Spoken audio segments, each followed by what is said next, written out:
के 12 बजे red packet system ने फिर से अपना जलवा दिखाया। 20,000 कैश अकाउंट में आने के ठीक बाद लगातार बड़े धमाके हुए। वचेरॉन, कॉन्स्टेंटीन की लिमिटेड एडिशन घड़ी और यहाँ तक कि वंजिया हुआफू में एक पूरी बिल्डिंग। तुम्हारी उंगली वहीं रुक गई, तुम ऑन द स्पॉट हैरान रह गए। वंजिया हुआफू वो तो जियांगबेई का सबसे टॉप क्लास स्कूल डिस्ट्रिक्ट का घर है, जहाँ का एवरेज प्राइस पहले से ही 50,000 को पार कर चुका है, और यहाँ तो सीधे एक पूरी बिल्डिंग ही दे दी। अभी तुम इस झटके से संभल भी नहीं पाए थे कि तुम्हारे सामने अचानक से हवा में से प्रॉपर्टी पेपर्स का एक बड़ा सा पहाड़ और 2 बड़े बड़े चाबियों के गुच्छे नीचे आ गिरे। तुमने लापरवाही से पहला पेपर खोला, बिल्डिंग ए, रूम 101, ओनर का नाम चैन फैन। दूसरा पेपर, रूम 102, अभी भी चैन फैन। पूरी 33 मंजिलें, हर मंजिल पर 4 flat, total 132 top level school district flats. अब सबके सब सिर्फ तुम्हारे अकेले के नाम पर थे। टोटल कई 100 करोड़ की प्रॉपर्टी बस ऐसे ही तुम्हारे पैरों के पास बिखरी पड़ी थी। तुम अनजाने में अपना पॉकेट टटोलते हो एक सिगरेट निकालकर अपने होश ठिकाने लगाने के लिए, लेकिन वहाँ से निकलती है एक चमचमाती हुई वचेरॉन कॉन्स्टेंटिन। वॉच को देखकर और फिर जमीन पर बिखरे ढेर सारे प्रॉपर्टी पेपर्स को देखकर तुम्हारे चेहरे पर एक मजेदार मुस्कान आ जाती है। तुम ऐसे ही एक बेकार सा प्लास्टिक बैग ढूंढते हो और इस करोड़ों के सामान को उसमें ठूंस लेते हो। तुम टशन में नीचे की तरफ बढ़ते हो। जैसे ही नीचे पहुंचते हो, ठीक तभी तुम्हारी टक्कर उस कड़वी और लालची मकान मालिकन वांग सिचिन से हो जाती है। वो चोर नजरों से तुम्हें ऊपर से नीचे तक देखती है और एक नकली सी हंसी के साथ बोलती है, छोटे चेन, आज काम पर नहीं गए क्या? तुमने एकदम नॉर्मल होकर जवाब दिया, नहीं गया। ये औरत अमूमन पानी और बिजली का बिल फालतू वसूलती है और बात बात पर लाइट पानी काट देती है। तुमने पहले ही सोच रखा था कि कॉन्ट्रैक्ट खत्म होते ही तुरंत यहाँ से शिफ्ट हो जाओगे। तभी वांग सिचिन तुम्हें खाली देखकर सीधे ऑर्डर देने वाले अंदाज में रौब झाड़ते हुए बोली, काम पर नहीं गए तो अच्छा है, मेरे घर का कमोड ब्लॉक हो गया है, जल्दी चलकर उसे साफ कर दो। तुम्हारी भौहें तन गई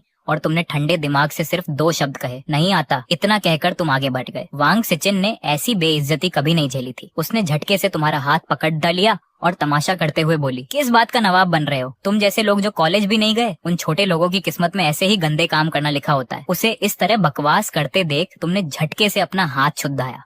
मूवमेंट इतनी तेज थी कि वह प्लास्टिक बैग फट गया और उसके अंदर रखे लाल रंग के बुक्स के बंडल और चाबियों का गुच्छा एक झटके में जमीन पर बिखर गया। वांग सिचिन पहले तो हैरान रह गई, फिर जमीन पर बिखरे प्रॉपर्टी पेपर्स को देखकर जोर जोर से हंसने लगी और घटिया अंदाज में ताना मारते हुए बोली, तुम्हारे पास कोई डिग्री तो है नहीं और चले हो किसी फ्रॉड एजेंसी में दूसरों के घर बेचने की ट्रेनिंग लेने? तुम बेच पाओगे क्या उसकी छोटी सी सोच में? तुम जैसे गरीब इंसान जो हर महीने कुछ रुपयों के बिजली बिल के लिए उसकी बातें सुनता था, मरते दम तक इतनी सारी प्रॉपर्टी के मालिक नहीं हो सकते थे। तुमने एक ठंडी हंसी हंसी और इस कुएं के मेंढक जैसी औरत से आधी बात करना भी बेकार समझा। तुम झुके, अपना सामान उठाया और तेज कदमों से रोड साइड खड़ी उस ढांसू लैम्बोर्गिनी अवेंटाडोर की तरफ बैराज गए। कार का गेट खोला, अंदर बैठे और एक्सीलेटर पर पैर रखकर तेज आवाज के साथ वहां से निकल गए। इसी बीच वांग सिचिन का वो मोटा बेटा ली जियाहू दूर जाती कार की बैकलाइट देखकर इतना एक्साइटेड हो गया कि उसकी छोटी छोटी आंखें फटने को हो गईं। ओ भाई, लैम्बोर्गिनी एवेंटाडोर,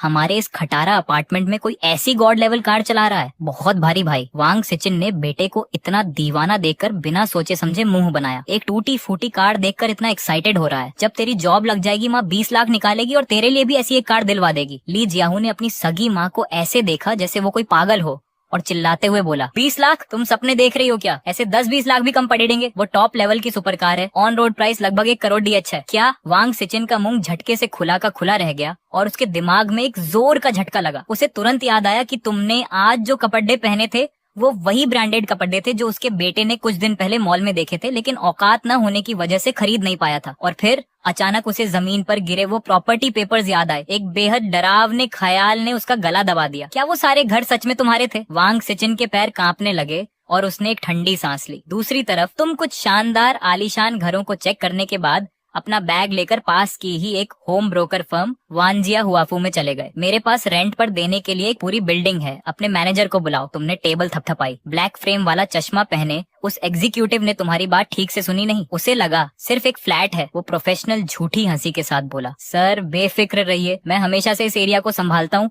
आपके लिए बेस्ट से बेस्ट रेंट दिलवा दूंगा। तुमने भी ज्यादा बकवास करना ठीक नहीं समझा। तुमने हाथ घुमाया और धड़म से लगभग 100 से ज्यादा प्रॉपर्टी पेपर्स और चाबियों की बारिश उस टेबल पर कर दी। वो एग्जीक्यूटिव जो 1 सेकंड पहले नकली हंसी हंस रहा था, अगले ही पल उसकी आंखें बाहर आने को हो गईं और वो बुरी तरह डर गया। काफी देर हकलाने के बाद उसके मुंह से निकला, आप प्लीज बैठिए, मैं अभी मैनेजर को बुलाकर लाता हूँ। कुछ ही देर में टाइट ऑफिशियल ड्रेस पहने एक बेहद हॉट सीनियर मैडम तेज कदमों से बाहर आई। तीखे नैन नक्श, लंबी हाइट्स और परफेक्ट फिगर। इस ब्यूटी का स्कोर आराम से 94% था। हेलो, मैं लियांजिया ईस्ट सिटी एरिया की मैनेजर हान त्यान हूँ। हान त्यान ने अपना विजिटिंग कार्ड देते हुए मन ही मन हैरान होकर तुम्हें देखा। 6 फीट की हाइट, ब्रांडेड कपड़े और वो अट्रैक्टिव लुक सच में कातिलाना था। उसने पहले ही सुन रखा था कि वांजिया हुआफू की बिल्डिंग ए को किसी सीक्रेट बड़े बिजनेसमैन ने पूरा कैश देकर खरीद लिया है, लेकिन उसने सपने में भी नहीं सोचा था कि सामने वाला इंसान तुम जैसा एक हैंडसम यंग लड़का होगा। यह रियलाइज होने पर कि वो तुम्हें काफी देर से घूर रही है, उसके चेहरे पर हल्की सी लाली आ गई। मेरा नाम चेन है, तुमने चाय की चुस्की लेते हुए कैजुअल अंदाज में कहा। हान त्यान ने तुरंत खुद को संभाला और मुस्कुराते हुए अपने प्लेटफॉर्म के फायदे और बर्थडे क्लाइंट्स की पॉलिसीज बतानी शुरू कर दी। तुमने बिना ज्यादा सुने सिर्फ सिर हिलाया। कोई बात नहीं, ठीक है, तो मेरे सारे घर अब से तुम्हारे हवाले। हान त्यान एक पल के लिए एकदम सन्न रह गई। उसने प्राइसिंग और कमीशन तक के बारे में एक सवाल नहीं पूछा और इतने करोड़ों का बिजनेस इतनी आसानी से उसे सौंप दिया गया। उसका सुंदर चेहरा एक बार फिर से लाल हो गया और उसने धीरे से कहा, थैंक यू मिस्टर चैन, मुझ पर भरोसा करने के लिए। जल्दी ही कॉन्ट्रैक्ट जिस पर अभी अभी साइन हुए थे तुम्हारे सामने टेबल पर आ गया। ठीक उसी समय कियाओ शिया अपनी थकी हारी बॉडी लेकर उस दुकान के अंदर आई। अपने भाई के लिए स्कूल के पास घर ढूंढने के लिए उसने आज इतनी तेज धूप में दर्जन भर से ज्यादा ब्रोकर कंपनियों के चक्कर काटे थे, पर कोई नतीजा नहीं निकला था। क्या आपके पास वांजिया हुआफू में कोई घर रेंट पर है? उसने पूरी उम्मीद के साथ पूछा। पैरों की आवाज के साथ तुम ठीक उसी वक्त साइन करके मीटिंग रूम से बाहर निकले। कियाओ शिया ने एक ही नजर में तुम्हें